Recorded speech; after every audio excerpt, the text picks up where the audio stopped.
Good evening and welcome back to another episode of The Longing, where today we are once again going to be continuing to read The Time Machine by H.G. Wells.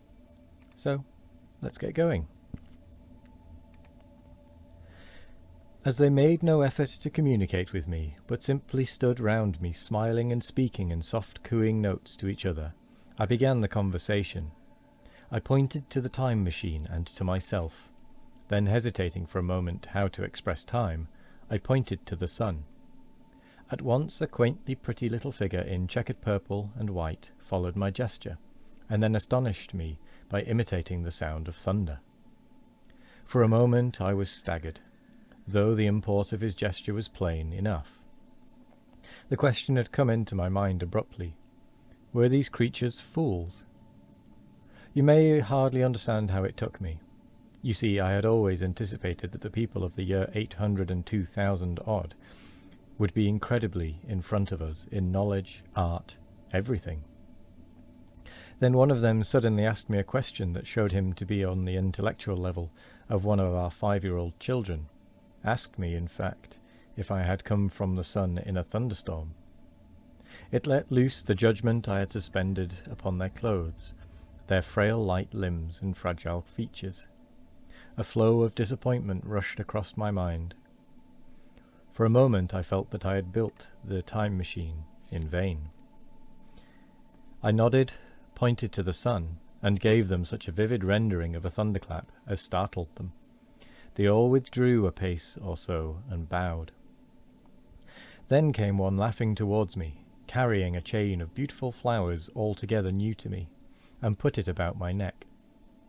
The idea was received with melodious applause, and presently they were all running to and fro for flowers, and laughingly flinging them upon me until I was almost smothered with blossom. You who have never seen the like can scarcely imagine what delicate and wonderful flowers countless years of culture had created.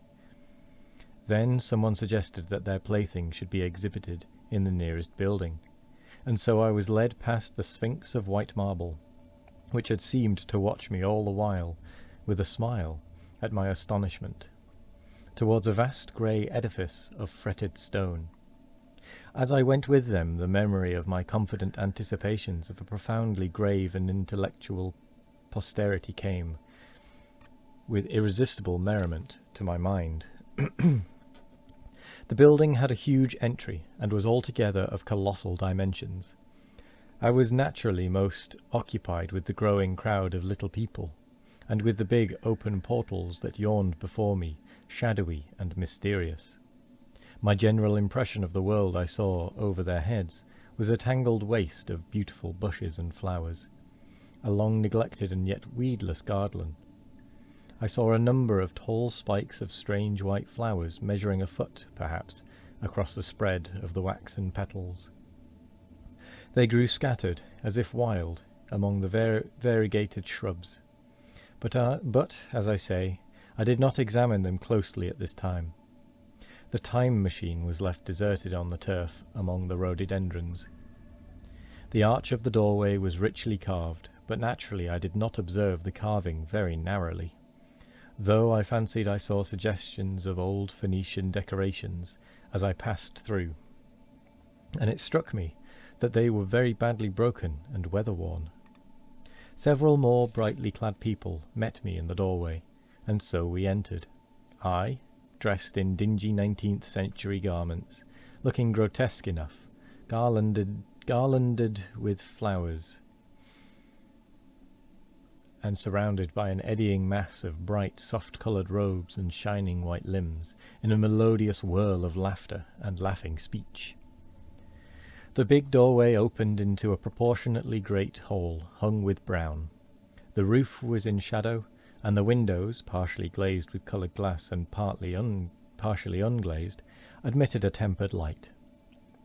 The floor was made up of huge blocks of some very hard white metal, not plates nor slabs, blocks, and it was so much worn, as I judged by the going to and fro of past generations, as to be deeply channelled along the more frequented ways. Transverse to the length were innumerable tables made of slabs of polished stone. raised perhaps a foot from the floor, and upon these were heaps of fruits. Some I recognized as a kind of hypertrophied raspberry and orange, but for the most part they were strange. Between the tables was scattered a great number of cushions. Upon these my conductors seated themselves, signing for me to do likewise. With a pretty absence of ceremony, they began to eat the fruit with their hands, flinging peel and stalks and so forth into the round openings in the sides of the tables. I was not loath to follow their example, for I felt thirsty and hungry. As I did so, I surveyed the hall at my leisure. And perhaps the thing that struck me most was its dilapidated look. The stained glass windows, which displayed only a geometrical pattern, were broken in many places, and the curtains that hung across the lower end were thick with dust. And it caught my eye that the corner of the marble table near me was fractured. Nevertheless, the general effect was extremely rich and picturesque. There were, perhaps, a couple of 100 people dining in the hall, and most of them, seated as near to me as they could come, were watching me with interest, their little eyes shining over the fruit they were eating. All were clad in the same soft and yet strong silky material. Fruit, by the by, was all their diet. These people of the remote future were strict vegetarians, and while I was with them, in spite of some carnal cravings, I had to be frugivorous also. Indeed, I found afterwards that horses, cattle, sheep, dogs had followed the ichthyosaurus into extinction.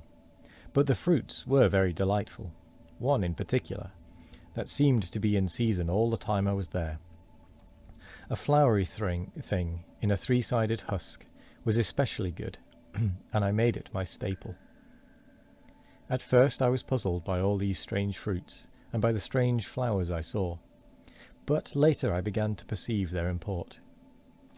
However, I am telling you of my fruit dinner in the distant future now.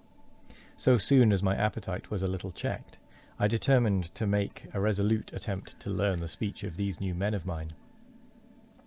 Clearly, that was the next thing to do. The fruits seemed a convenient thing to begin upon, and holding one of these up, I began a series of interrogative sounds and gestures. I had some considerable difficulty in conveying my meaning.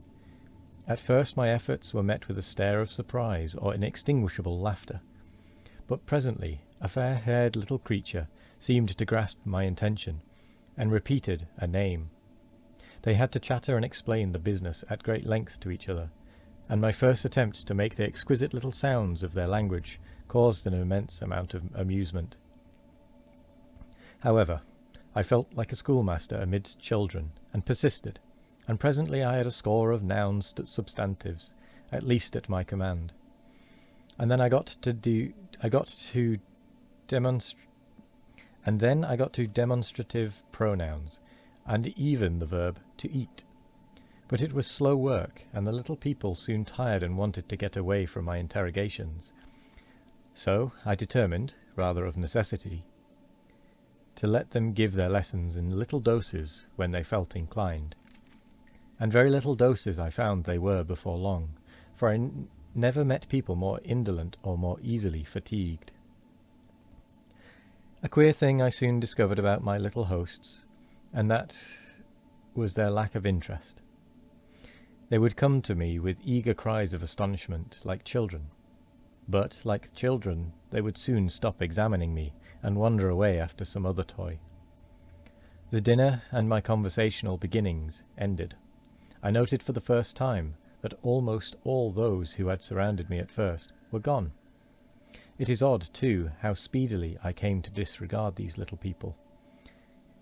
I went out through the portal into the sunlit world again as soon as my hunger was satisfied.